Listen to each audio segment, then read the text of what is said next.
끊임없이 늘어나기 때문에 계속해서 확대될 수밖에 없는 상황이다라고 종목을 늘려가는 시기가 되는 것 같다라고 좀 말씀을 드려보겠고요.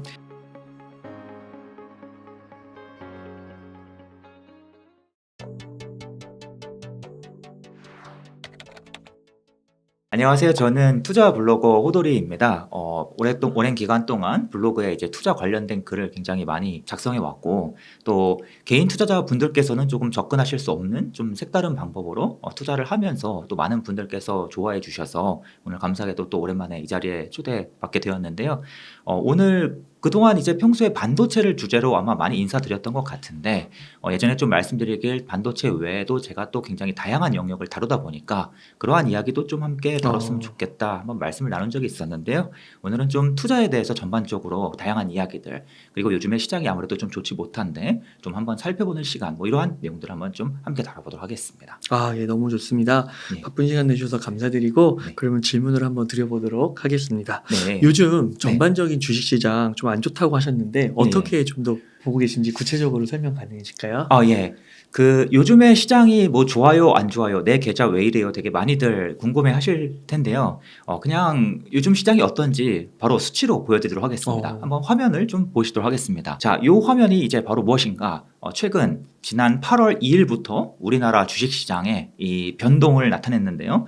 이 업종별로 수익률이 어떻게 되는지를 쭉 나타낸 표입니다.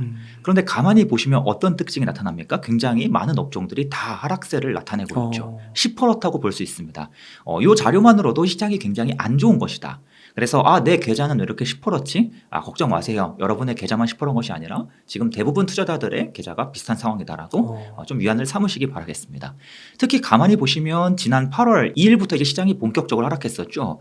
그런데 그 기간 동안 지금 딱 몇 개 업종을 제외하고는 모두 손실인데, 지금 보시면 보험, 담배, 부동산 업종이 좀 유난히 수익률이 높고 나머지는 파랗다라고 볼 수 있겠는데요.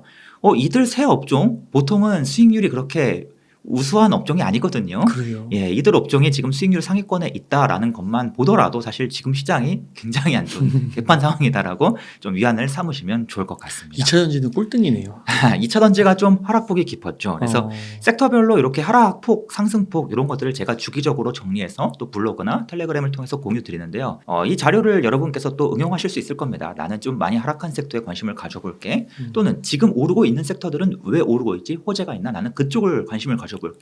그런 관점으로도 좀 사용하실 수 있는 자료이다라고 좀 함께 말씀을 드려보겠습니다. 반도체는 어디 있는 거예요? 예, 반도체도 지금 하락률이 굉장히 낮은 편입니다. 52등. 예, 조금만 더 한번 제가 말씀을 드려보자면요. 네. 반도체도 굉장히 지금 시장 평균 수익률 굉장히 하위권에 있고, 그리고 2차전지 섹터도 굉장히 하위권에 있죠. 그런데 지금 이 두 섹터가 조금 다른 점이 있습니다. 여기서만 봤을 때는 그냥 수익률이 낮다라고만 생각하실 수 있는데, 제가 이 섹터에 속한 기업들별로도 또 한번 수익률을 산출해 봤는데요. 지금 이 2차전지 같은 경우에는 어떤 특징이 있는가? 섹터 전반적으로 모든 기업들의 수익률이 다 안 좋은 상황입니다. 극히 일부 예외적인 기업들을 제외하면 대체적으로 수익률이 막 마이너스 20%, 30%, 막 40%까지도 가는 그러한 모습을 볼 수가 있죠. 이는 섹터가 그냥 지금 안 좋은 상황이다. 분위기가 굉장히 안 좋은 상황이다. 라고 해석할 여지가 굉장히 크다라고 볼 수 있겠습니다. 그런데요. 앞에서 보셨던 반도체 섹터도 수익률이 굉장히 안 좋은 섹터인데 조금 다릅니다. 보시면은 2차전지는 전반적으로 대부분의 기업들이 10%대 반해서 반도체는 좀 기업들마다 편차가 좀 있는 편이다라고 볼 수가 있겠습니다. 상대적으로 플러스인 기업들도 보이고 하락률이 그렇게까지 높지 않은 기업들도 종종 섞여 있다. 그에 반해서 좀 마이너스가 큰 기업들도 섞여 있다라고 좀 볼 수가 있겠습니다. 이는 이제 무엇을 의미하는가? 업종 전반적으로 분위기가 싹 안 좋다라기보다는 좀 단기적인 조정에 들어가 있거나 아니면 기업들 간의 선별 장세가 펼쳐지고 있는 것이다라고 해석해 볼 수가 있겠죠. 그래서 우리가 앞에 있는 2차전지 섹터 같은 경우에는 섹터 전반의 좀 분위기가 센티멘탈이 회복되어야 우리가 좀 기회를 살펴볼 수 있겠네라고 해석할 수 있겠고요. 그에 반해서 지금 반도체 섹터는 조금 더 판단이 어렵습니다. 섹터가 좋아지면 들어가야지가 아니라 나는 이 중에서도 지금 계속 가는 기업들 뭐 호재가 있나? 그런 기업들에 주목해 볼까라는 생각도 가능하고, 나는 유난히 많이 빠진 기업, 얘가 이제 기회를 주지 않을까라는 생각도 가능하고 왜 기업들 간의 편차가 존재하지 이러한 복잡한 생각들이 계속해서 이루어져야 하는 그러한 상황이다라고 볼 수가 있겠습니다. 예, 그런데 오히려 또 어떤 특징이 있냐면 앞선 2차 전지 섹터는 섹터 전반적으로 지금 굉장히 분위기가 안 좋은 상황이지 않습니까? 근데 보통 섹터 전반적으로 분위기가 안 좋을 때는 이 분위기가 조금 오래가는 경우도 종종 나타납니다. 무슨 말이냐?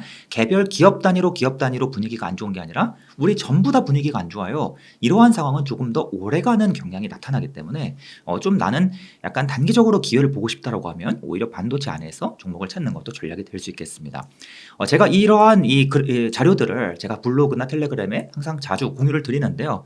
이러한 자료 똑같은 자료를 보더라도 투자자분들마다 모두 다 판단이 다르십니다. 생각이 다르십니다. 어떤 분들은 지금 빨간색이 들어와 있는 기업들 뭔가 호재가 있으니까 거기 주목하겠어라고 생각하시는 분들도 계시지만 너무 붕 뜬 기업들은 이제 기회가 끝난 거야. 오히려 마이너스에 주목해야 돼 라고 생각하시는 분들도 또 다른데 그때그때마다 성과가 다 다르게 나오거든요. 그래서 좀 여러분께서 다각도로 사용하실 수 있는 자료다라고 말씀을 드리겠고요. 제가 오늘 공유 드린 자료 외에도 또 섹터별로 더 다양한 섹터별로 또 더 다양한 기업들의 수익률 추이를 계속해서 또 공유 드릴 테니까요. 블로그에 놀러 오셔서 공짜니까요. 한번 참고해 보시면 좋을 것 같습니다.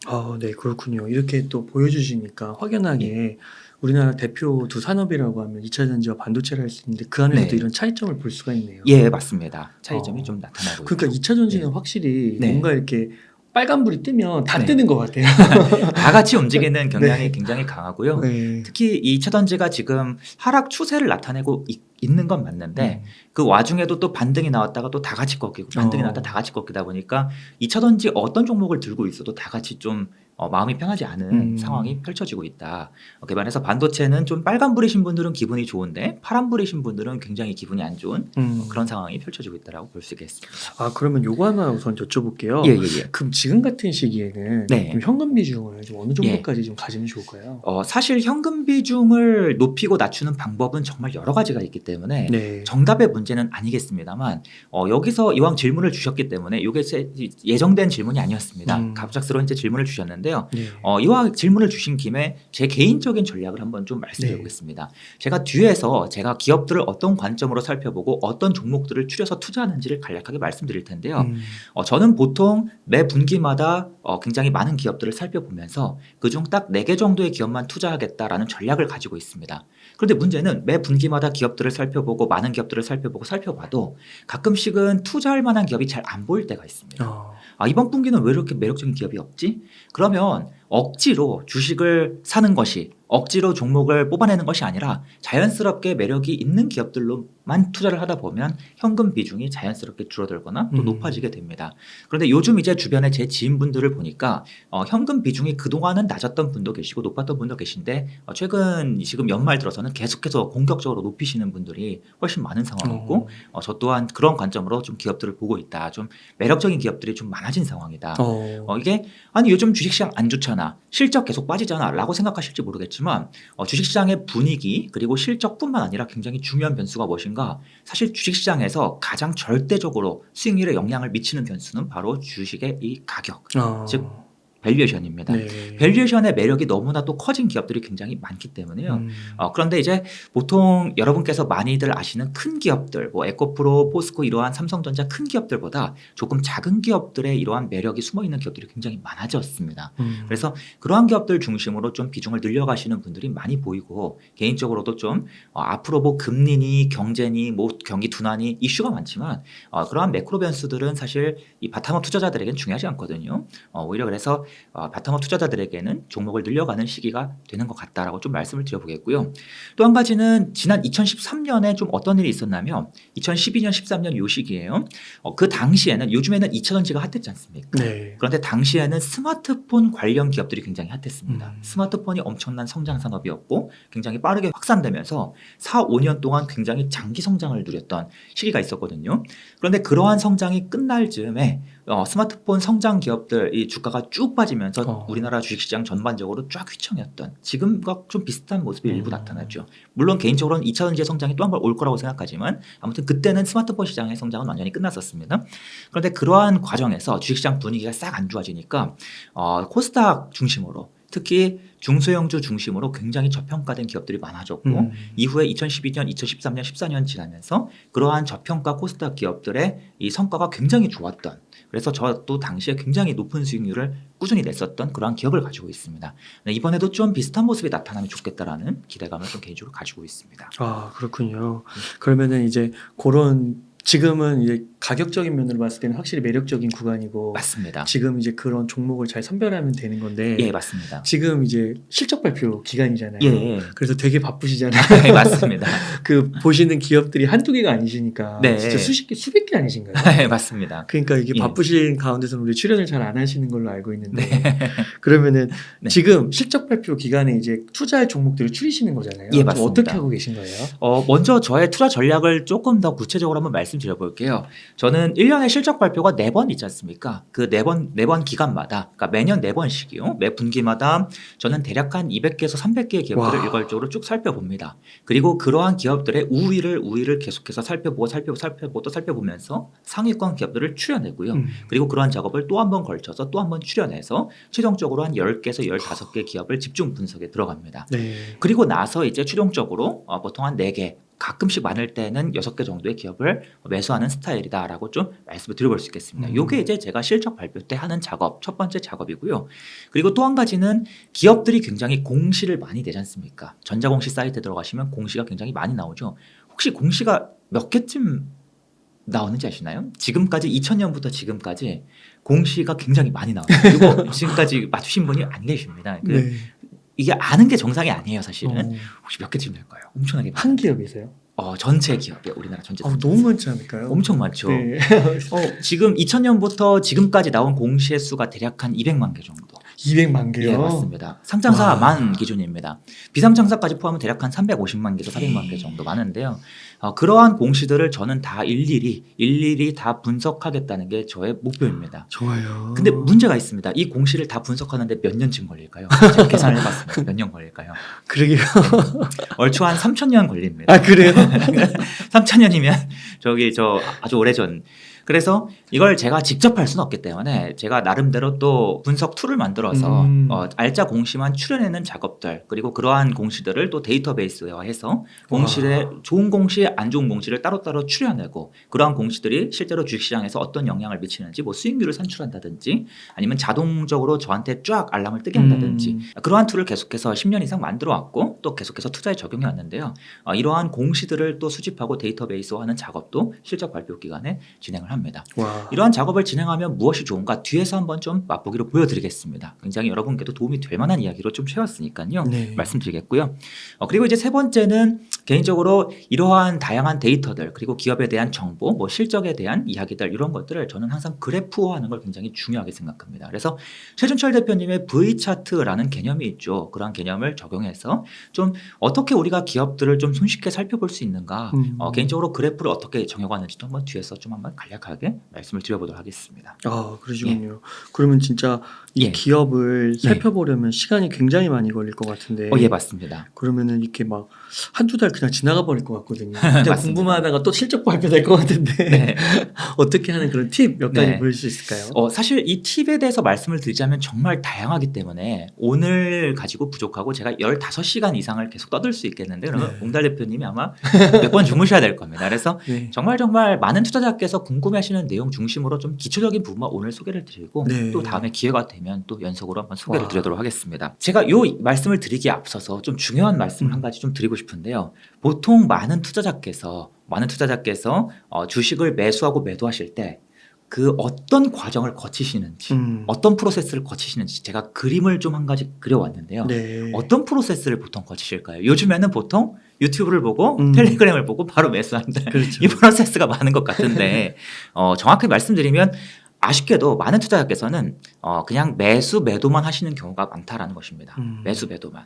그런데 나는 정말로 이 기업을 내가 철저하게 분석하겠어, 정말 투자다운 투자를 하겠어 라고 하시는 분들은 매도만 하시는 것이 아니라 그 앞에 기업을 분석하는 단계도 있으시다라는 것이죠. 그래서 나는 스스로 분석한 뒤에 판단을 내리고 매도하겠어 라고 하시는 분들도 이제 종종 계십니다.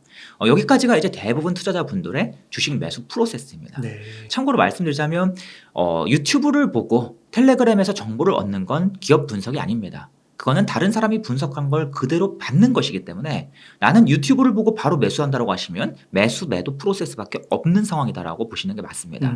기업 분석이라고 하면 내가 스스로 기업의 어떠한 미래를 좀 추론해보고 기업들의 재무 상황을 직접 파악해보고 또 유튜브에서 본 내용을 복습도 해보고 그래서 우리가 학창 시절에 학교에서 수업을 듣는 건 공부가 아니죠. 네. 수업이 끝난 뒤에 자습 시간에 스스로 문제풀이를 하는 게 공부라고 하지 않습니까? 네. 그래서 대표님 워낙 공부를 잘 하셨기 때문에 아마 잘 아실 텐데요. 근데 이제 저희가 주식할 때도 마찬가지입니다. 유튜브를 보는 것은 기업 분석이 아니다라고 좀 말씀을 드릴게요. 그런데 아무튼 좀 철저한 투자자분들께서는 기업 분석까지도 하시는데요.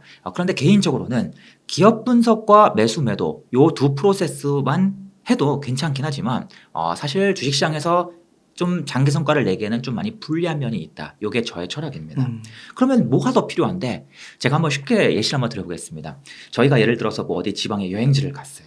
여행지를 가서 돌아다니다가 배가 고파서 맛집을 찾게 됐습니다. 그러면 네. 보통 어떻게 대표님께서 찾으시나요? 맛집을 네이버에서 네이버 지도에서 뭐 부산 맛집, 음. 제주도 맛집 검색하시죠. 그렇죠. 그럼 식당이 여러 개가 쭉 뜨지 않습니까? 여러분께서도 한번 편하게 들어보세요. 여러분께서도 아마 흔히 경험하시는 이야기이기 때문에 쉽게 한번 사례를 한번 말씀드려보겠습니다. 그러면 맛집 식당들이 쭉 뜨면 보통 그 중에서 어떻게 고르시나요? 저는 리뷰 많은 수. 리뷰 많은 순으로 쫙 정렬하시고 네. 쫙 보시는군요. 네. 맞습니다. 보통은 그렇게 하실 겁니다. 내가 원하는 메뉴에 한해서 식당들을 보되 별점이 높은 식당이나 아니면 리뷰가 많은 식당들을 쭉 먼저 살펴보게 될 겁니다. 그런데 저희가 이 과정에서요. 저희가 알게 모르게 하는 작업이 또 하나가 있습니다. 무엇이 있는가? 이거 맛있겠다. 이 식당 별점이 높다. 라는 생각도 하지만 그 과정에서 무슨 생각도 하는가? 이 식당은 별로야. 이 메뉴는 별로야. 얘는 왜 평점이 4점이 안 돼? 그럼 나 이거 일단 제껴둘래. 무슨 말하냐? 제껴두기 작업을 우리가 알게 모르게 진행한다는 겁니다. 네. 지도를 보면서. 그럼 그 작업을 왜 하겠습니까? 우리는 그렇다면 왜 별로인 식당들을 걸러내고 왜 리뷰가 많은 그러한 식당들에 주목하겠습니까? 그 이유가 뭐라고 생각하십니까? 아무래도 네. 좀 승률이 높은 식당에 들어가기 위해서. 이건 같은 돈을 냈으면 좀 더 맛있고 친절한 식당에 가기 위해서 네. 우리가 그러한 작업을 하게 된다는 것이죠. 자, 주식시장에서도 똑같습니다. 여러분께서 주식 투자를 하실 때 이러한 작업을 거치십니까? 평점이 4.5점 이상인 식당들만 쭉 모아놓고 그 안에서 리뷰를 다시 한번 쭉 보는 그러한 작업을 거치십니까? 제가 보니까 우리나라 개인 투자자분들 대부분은 얼추 투자 카페나 유튜브 댓글 뭐 이러한 내용들 기준으로 봤을 때 얼추 99% 이상의 분들은 이러한 작업을 전혀 거치지 않으십니다. 내가 한 개의 기업을 딱 발견하면 그 기업을 분석하는 작업은 하시지만 이 기업을 발견하기 전에 여러 평점이 4.5점 이상의 기업들을 쭉 놓고 그 안에서 리뷰를 쭉 살펴보는 이러한 작업은 하지 않으신다는 겁니다. 그래서 개인적으로는 종목 선정 과정을 굉장히 강조드리는 스타일입니다. 이 작업은 무슨 작업인가? 2,500개나 되는 우리나라 상장사예요. 현재 기준으로 대략 한 2,499개 상장사가 있고 와. 우선주 포함해서 2,620개 정도의 주식이 있는데 그 중에는 매력적인 주식도 있고 그렇지 않은 주식도 있습니다. 그럼 우리는 상대적으로 매력도가 뛰어난 기업들을 우선 한 차례 모으는 거예요. 네. 풀을 모아서 대략 한 30개에서 200개라고 하는데 저는 이제 200개에서 300개입니다. 그처럼 풀을 쫙 꾸려놓고 이 안에서 즉 평점이 4.5점 이상인 식당들 안에서 또 한 번 리뷰를 보고 또 한 번 메뉴를 보고 블로그 글 후기들을 보면서 진짜 알짜 식당들만 걸러내는 네. 그 알짜 기업들만 걸러내는 그리고 그러한 기업들만 집중적으로 분석하는 이러한 프로세스를 거친다라는 것입니다. 이게 바로 종목 선정 프로세스입니다. 그래서 제가 앞에서 말씀드렸죠. 실적 발표 기간에 200개에서 300개의 기업들을 쭉 살펴보는데 바로 이 많은 기업들을 살펴보는 프로세스가 종목 선정 프로세스이고 이 프로세스를 거치는 이유가 무엇인가? 상대적으로 승률이 높은 기업들을 우선적으로 추출하고 그 안에서 승부를 보기 위함입니다. 네. 왜 많은 학부모분들께서 강남 대치동에서 아이를 키우고 싶어 하시겠습니까? 아무래도 그 동네에서 키우면 아이가 좋은 학교에 좋은 대학교에 진학할 것 같으니까 확률적으로 높아 보이니까 그렇게 하시는 거잖아요. 네. 마찬가지입니다. 우리가 확률적으로 높은 영역에서 기업을 골라야 그 기업을 분석해야 좋은 성과가 나타나는 것인데 보통은 좋은 풀 안에서 고르시는 것이 아니라 그냥 아무 기업이나 그냥 뭐 유튜브 추천, 텔레그램 추천 아무거나 골라서 분석을 하시기 때문에 어떤 일이 벌어지는가? 실제로는 평점이 뭐 3.9점짜리 자리 그러한 식당인데도 불구하고 내가 그 기업을 집중 분석하면 무조건 그 기업은 계속해서 더 좋아 보이게 되어 있습니다. 계속 착시 효과 그다음에 친밀성의 오류에 빠지면서 무조건 좋아 보이기만 해요. 비교를 해야 되는데. 맞습니다. 네. 많은 식당들을 쭉 비교하면서 리뷰를 자꾸 봐야 더 좋은 식당, 더 좋은 식당을 찾아 나서는데 네. 그러한 작업이 없다라는 것입니다. 그래서 종목 선정 과정을 좀 강조드리는 스타일이다. 그러면 이러한 종목 선정을 어떤 기준으로 하는데 그 기준은 굉장히 여러 가지가 있겠는데요. 우선 아무래도 중요한 것은 기업의 실적이 되겠죠. 그래서 이제 대표님께서 실적 시즌 질문을 주셨는데요. 당연히 기업들의 실적을 쭉쭉쭉 보면서 이 많은 기업들의 실적을 검토하는 작업을 거치게 됩니다. 그런데 이제 대표님께서도 질문을 주셨지만 그 많은 기업들의 실적을 일일이 다 살펴보는 것이 정말 어렵고 시간이 오래 걸린다. 네. 그래서 그 안에서도 또 노하우가 필요하고 팁이 필요한 경우가 분명히 있는데요. 이 노하우와 팁만 해도 제가 아까 말씀드렸다시피 10몇 시간 이상 이야기할 수 있기 때문에 오늘은 좀 가장 기초적인 내용 한번 좀 풀어보도록 하겠습니다. 네. 뭐 예를 들어서요. 사례를 한번 좀 쉬운 사례를 많이들 아시는 사례를 한번 들어보겠습니다. 최근에 LG전자의 실적입니다. LG전자의 실적을 보시면 어떤 이슈가 있는가? 최근에 실적이 점점점 꾸준히 증가하다가 점점 둔화되는 듯한 그런 모습이 나타났습니다. 근데 문제는 이거죠. LG전자의 최근 실적이 조금 부진해졌네. 는 우리가 어느 정도 쉽게 알 수 있지만 그럼 앞으로 LG전자의 주가가 좋을까 안 좋을까?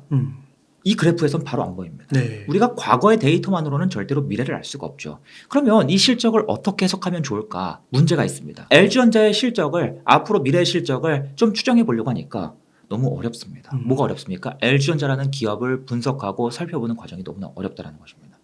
LG전자가 판매하는 제품이 뭐 1000가지 넘을 거 아니겠습니까? 네. 그런 제품들 다 일일이 분석하면서 앞으로 잘 팔릴지 분석할 수도 없는 노릇이고 솔직히 LG전자가 뭘로 돈을 버는지도 잘 모르겠고 여쭤볼까요? TV로 돈을 벌까요? 아니면 냉장고로 돈을 벌까요? 아니면 뭐 전장 사업에서 돈을 벌까요? 이런 것들을 다 살펴보자니 막막하죠. 그래서 이 과정에서 기업들의 실적을 딱 관찰하자마자 이 기업의 실적 추이를 비교적 쉽게 좀 방향성을 예측해 볼 수 있는 가장 손쉬운 방법이 무엇이냐. 물론 그 방법이 여러 가지 있다고 말씀드렸습니다. 대표 사례만 좀 말씀드릴게요. 일단 가장 쉬운 방법은 이 기업의 실적을 쪼개서 보는 겁니다. 네. 쪼개서 보는 겁니다. LG전자가요 한 가지 사업만 하지 않고 여러 가지 사업을 하지 않습니까? 그래서 LG전자는 여러 개의 사업 부문을 가지고 있고 LG전자의 사업 보고서를 보시면 부문별 실적이 나옵니다. 그럼 우리는 매출액 영업이익만 보는 것이 아니라 그 부문별 매출액까지 한 번만 더 봐주는 겁니다. 이 과정이 절대 어렵지 않습니다. 사업 보고서 딱 켜보시고 부문별 실적이 어떻게 되고 있구나 바로 쉽게 아실 수 있어요. 1분이면 알 수 있습니다. 그래서 한번 쪼개보겠습니다. LG전자가 몇 개의 사업 부문을 가지고 있는데 대표 사업 부문은 H&A, 홈 얼라이언스인데 쉽게 말씀드리면 백색가전, 냉장고, 세탁기 이러한 가전제품을 파는 그런 부문이라고 볼 수 있습니다. 이 부문의 실적을 즉 이처럼 부문별로 실적을 쪼개서 보는 것이죠. 그런데 어떤 이슈가 있는가? 이러한 백색가전 사업이 최근에 정체 상태를 나타내고 있는 걸 알 수 있습니다. 네. 왜 그럴까? 우리가 LG전자의 실적만을 볼 때에는 이게 잘 안 보이는데요. 우리가 얘네가 백색가전 부문이야? 백색가전 사업이 정체돼 있어? 왜 그럴까라고 생각하면 조금 더 답을 내리기 수월한 경우가 많아집니다. 왜 그럴까? LG전자는 프리미엄 백색가전을 많이 팔잖아. 근데 그 백색가전이 최근에 경기가 점점 둔화되니까 좀 덜 팔리는 예전만큼 잘 안 팔리는 구간으로 좀 들어가지 않을까라고 비교적 쉽게 추론할 수가 있습니다. 앞에서 LG전자 차트만 볼 때는 이러한 추론을 내리기가 쉽지 않아요. 왜? LG전자가 백색가전 사업만 하는 게 아니라 뭐 여러 가지 사업을 다 하기 때문에. 근데 우리가 부문별로 볼 때는 비교적 추론이 쉬워진다는 것입니다. 자, 다음 넘어가서 LG전자의 HE 부문입니다. LG전자의 이 TV 사업이요. 특히 영상기기와 관련된 어떠한 제품을 만드는 사업인데요. 최근에 실적이 계속해서 꺾이는 걸 볼 수 있습니다. 네. 왜 그럴까? 특히 LG전자의 주요한 제품 OLED TV가 있지 않습니까? OLED TV는 프리미엄 TV죠. 가장 가격이 비싼 제품군입니다. 여러분 가격이 가장 비싼 제품은 어떤 특징이 나타납니까? 경기에 매우 민감합니다. 사치제는 경기에 매우 민감해요. 얼마 전에 그 유튜브에서 이런 영상을 본 적이 있습니다. 아무리 경기가 안 좋아도 명품은 계속해서 팔리기 때문에 명품 주식을 살만하다라고 하는 이야기를 몇 번 본 적이 있는데요. 완전히 잘못된 이야기입니다. 사치제는 경기에 가장 민감해요. 경기 상관관계가 굉장히 높은 편에 속합니다. 그 LVMH 예. 되게 많이 빠지던데요. 맞습니다. 그 이유가 무엇인가? 네. 왜 그런가? 특히 이 경기에도 민감하지만 특히 무엇에 민감한가? 자산시장에 민감합니다. 경기가 안 좋을 것 같으면 자산시장이 빠지죠. 아파트 가격이 떨어지고 주식 가격이 떨어지고 채권 가격이 떨어지는 문제가 생기죠. 그런데 명품은 주로 누가 삽니까? 보통 부유한 사람들이 산다라고 생각하시는데 부유한 사람들이요. 아무리 현금이 많이 있어도 주로 비싼 값비싼 명품 언제 소비하는가? 우리랑 똑같습니다. 음. 내가 월급이 여러분 한번 잘 생각해 보세요. 여러분 월급이 조금 오른다고 명품을 함부로 사지 않습니다. 하지만 여러분 우리가 명품을 막 관심을 갖고 명품을 막 사고 싶을 때가 주로 언제인가? 내 월급이 올랐을 때가 아닙니다. 언젠가 내 주식이 올랐을 때, 내 부동산이 급등했을 때, 즉 맞네요. 나의 자산 가치가 급등했을 때입니다. 맞네요. 그런데 부자들도 정확히 같습니다. 아무리 현금이 많은 배당금을 많이 받는 부자들이라도 내가 가지고 있는 주식 가치가 확 떨어지면 소비 여력이 확 줄어들게 되고요. 네. 그래서 전반적으로 명품 시장도 둔화 기조로 들어갑니다. 그런데 LG전자가 만드는 TV가 바로 올레드 TV요. 올레드 TV는 TV 중에서도 가장 명품 TV입니다. 그래서 이 자산 시장이 꺾이게 되면 가장 먼저 타격을 받습니다. 그런데 우리가 LG전자의 차트만 볼 때는 이러한 그림이 잘 안 보이지만 부문별로 쪼개서 볼 때는 이러한 생각이 더 쉬워진다는 것입니다. 아 그래? 그럼 TV도 계속해서 꺾이고 있어.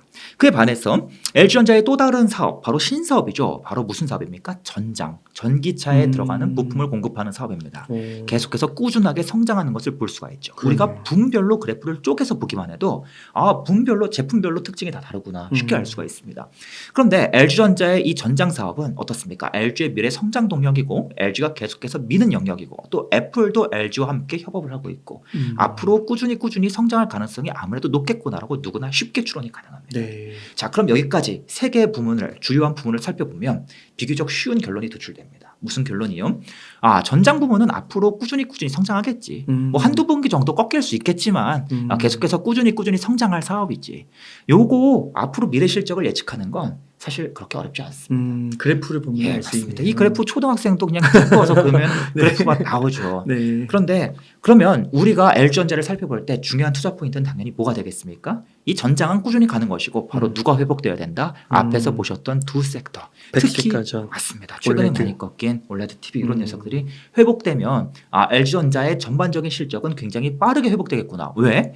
앞에서 봤던 두 개의 사업부만 쫙 턴을 해줘도 뒤에서 전장이 쭉쭉 밀어주니까 실적이 팍팍팍 증가하겠지. 그렇구나. 그래서 LG의 최근 실적이 정체 기조를 보이고 있지만 그 그 두 부문이 다시 회복되면 전기차까지 쫙 밀어주면서 앞으로 쭉쭉쭉 성장하겠지라는 그림이 굉장히 쉽게 보이는 것입니다. 제가 이 작업을요 하는데 딱 3분 이 판단을 내리기까지 딱 3분 이하 소요됩니다. 그래요. 보시는 분들께서는 놀라실 수도 있어요. 그런데 여러분도 똑같이 하실 수 있습니다. 어떻게만 하면 됩니까? LG전자의 매출액, 영업이익만 보지 마시고 사업보고서 키셔서 부문별 실적을 한 번만 더 보시고 관련 뉴스 기사만 좀 찾아보시면 얘네들이 무슨 사업하지? 올레드 만드네? 올레드 TV 어때? 기사를 한 번만 더 찾아보시면 저랑 똑같은 결론을 도출하실 수 있습니다.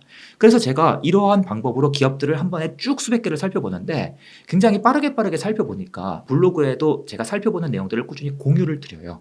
아니 호돌이님은 어떻게 매일같이 그렇게 기업들을 많이 살펴보면서 글을 매번 올리세요? 물어보시는데 네. 이처럼 부문별로 쪼개서 보는 게 가장 주요한 노하우다라고 좀 말씀을 드려볼 수 있겠습니다.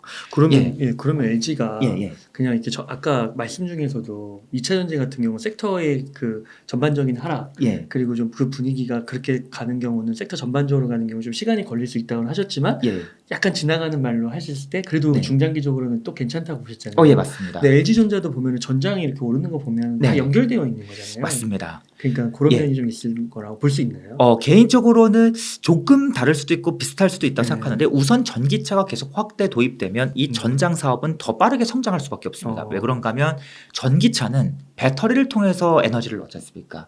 그러면 배터리에서 바로바로 전력을 빼올 수 있기 때문에 굉장히 많은 전자 부품을 자동차에 탑재하기 쉬워집니다. 근데 문제는 내연기관 자동차는 엔진에서 연료를 태우고 이 태운 연료를 다시 또 전력으로 변환시킨 뒤에 이걸 끌어오기 때문에 전력을 변환하는 과정에서 손실이 크다 보니까 네. 이 전력을 많이 뽑아올 수가 없습니다. 그래서 전장의 부품 탑재 속도가 비교적 느립니다. 그래서 전기차가 확대가 되면 전장이 더 빠르게 성장하고 내연기관만 전장화가 확대되면 비교적 성장 속도는 약간 떨어질 수 있는 그럼에도 불구하고 계속 성장하는 특징을 갖는데요. 네. 아무튼 뭐가 됐든 간에 계속해서 이 전장은 확대되는 그러한 추세다. 자동차의 기능이 늘어날수록 계속해서 전자 부품의 탑재량은 끊임없이 늘어나기 때문에 계속해서 확대될 수밖에 없는 상황이다라고 볼 수 있겠습니다. 그렇군요. 예. 요 쪼개기 사례가 조금 어렵다고 느껴지실 수 있는데요. 더 쉬운 사례를 한 가지만 더 준비해봤습니다. 네, 있습니다. 아바텍이라는 기업이 있습니다. 네. 아바텍의 최근 실적을 보시면은 매출액이 이거 증가한 건가 음. 아니면 정체인 건가 조금 애매한 그런 특징이 나타납니다. 그래서 아바텍이라는 기업 실적이 일단 증가하긴 했는데 한번 살펴보자. 네. 실적이 증가하는 게 일단 좋을 것 같으니까 한번 살펴보자. 근데 문제가 있습니다. 아바텍이 혹시 무슨 사업을 하시는지 아십니까? 모르겠습니다. 제가 처음 들어본데요. 제가 한번 말씀드려 볼게요. 이런 사업을 합니다. 음. 아시는 사업 있으면 말씀해 주세요. 네. 이게 안다고 답변하는 게 더 이상한 그런 질문입니다. ITO 코팅 사업을 합니다. 모르겠습니다. 싱글라스 사업을 합니다. 모르겠습니다. 보기만 사업 보고서에서 딱 한 줄만 읽어도 음. 바로 꺼버립니다. 어. 보기가 너무 어려워. 자, 그렇습니다. 그래서 우리는 어떻게 합니까? 또 역시나 앞에서 말씀드렸죠. 부문별로 쪼개서 보자. 쪼개서 보면 아바텍은 크게 두 가지 사업을 합니다. 두 개의 사업 부문이 있습니다. 그럼 두 개 사업 부문별로 실적을 한번 살펴보자. 그런데 첫 번째, 싱글라스니 ITO 코팅이니 무슨 코팅이니 이상한 뭔지 모르겠어. 이 사업 부문의 실적을 보니까 최근에 꾸준히 하락하고 있는 걸 볼 수가 있습니다. 얘네 왜 하락하는지 자세히는 모르겠지만 이게 이해가 안 되니까 자세히는 모르겠지만 이게 이제 하락하는데 얘 말고 앞에서 실적이 증가했잖아. 그러면은 이 부문 말고 그 다음 부문 걔가 궁금하네. 걔를 한번 살펴보겠습니다. 보시면은 이게 무슨 부문인지 모르겠는데 실적이 급격하게 늘어나고 있는 걸 볼 수가 있습니다. 뭐지? 아바텍의 MLCC 사업이구나. 한 번쯤은 들어본 적이 있는 것 같은데 유튜브에서 누가 한 번쯤은 언급한 적이 있을 것 맞아요. 같은데 MLCC 사업을 신사업으로 추진하고 있고 그 성과가 최근 들어서 급격하게 불어나고 있는 겁니다. 그래서 지금 우리 주력 사업이요. 이 사업을 간략하게 말씀드리자면 디스플레이 쪽 관련된 사업이에요. 올레드 디스플레이나 LCD 디스플레이를 만들 때 좀 가공을 해주는 그러한 사업, 소재를 공급하는 사업이라고 볼 수 있는데 아시다시피 디스플레이 산업이 계속해서 성숙기로 접어들었기 때문에 정체 상태에 머물러 있는 것이죠. 그럼에도 불구하고 디스플레이에서 실적이 점점 안 좋아짐에도 불구하고 신사업이 엄청나게 이끌어주면서 이 기업의 실적이 다시 반등하고 있다. 그러면 우리는 당연히 뭘 주목하면 된다? 아바텍의 MLCC 사업에 우선적으로 주목하면 된다. 이 사업이 앞에서 말씀드렸던 이 이상한 뭔지 모르겠는 이 사업들이 이해하면 좋긴 하겠지만 지금 그렇게 중요한 것 같지 않아 보인다. 얘는 디스플레이 쪽 꾸준한 사업이겠지. 꾸준히 조금씩은 떨어질 수 있겠지만 꾸준하겠지. 그럼에도 불구하고 그에 반해서 지금 이 신사업 급격하게 늘어나는 사업에 내가 우선적으로 주목을 한다면 나는 앞에서 봤던 ITO 코팅 싱글라스 이상한 단어들 다 공부 안 하고 이 MLCC 하나만 좀 파도 이 기업을 좀 쉽게 이해할 수 있겠구나. 이처럼 결론을 내릴 수가 있다는 것입니다. 그래서 이렇게 어려운 기업까지도요. 우리가 부문을 쪼개서만 봐도 훨씬 더 쉽게 접근할 수 있다. 물론 지금 이마저도 쉽지 않다는 건 알고 있습니다만 계속해서 이러한 비슷한 작업을 여러 차례 걸쳐시다 보면 너무나 쉬워지실 것입니다. 그래서 이 팁을 좀 한번 전해드리도록 하겠습니다. 그 사업 부분을 쪼개서 보는 게 예. 하나의 진짜 꿀팁일 수 있겠네요. 예, 맞습니다. 그 다른 14시간도 듣고 싶은데 이쯤에서 다음 질문으로 한번 넘어가 보도록 하겠습니다. 알겠습니다.